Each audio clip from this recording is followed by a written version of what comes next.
আ মিলবে তার সাথে আহ, আ মিলবে তার সাথে আহ, কি পড়লাম? আহ পড়লাম। এই যে দেখেন গোলতা, গোলতায় দম ফেলিলে মনে মনে হা ধরে তার উপরে যে চিহ্ন আছে ওইটাকে সাকিন করতে হবে। আ মিলবে তার সাথে আহ, আত পড়া যাবে না, আহ পড়তে হবে। গোল চিহ্ন অকফে তাম, এইখানে দম ফেলাতে হবে। আল কারিয়াহ, আল কারিয়াহ। যদি দম না ফেলেন আপনি তাহলে আল কারিয়াতু পড়তে পারবেন, তারপরের আয়াতটা মিলিয়ে পড়তে হবে। আর দম ফেললে কি পড়তে হবে? আল কারিয়াহ, তাটা হা হয়ে যাবে।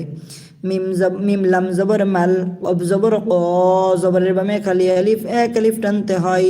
র জের রি, আইন জবর আ, আ মিলবে তার সাথে আহ, আ মিলবে তার সাথে আহ। এই যে দেখেন আমরা এখানেও দম ফেলবো, দম ফেলানোর কারণে তাটা কি হয়ে গেল? হা হয়ে গেল। বলেন গুলতায়ে দম ফেলিলে মনে মনে হা ধরে সাকিন করতে হয়, সেখানে কি করতে হয়? সাকিন করতে হবে। দম ফেলানোর কারণে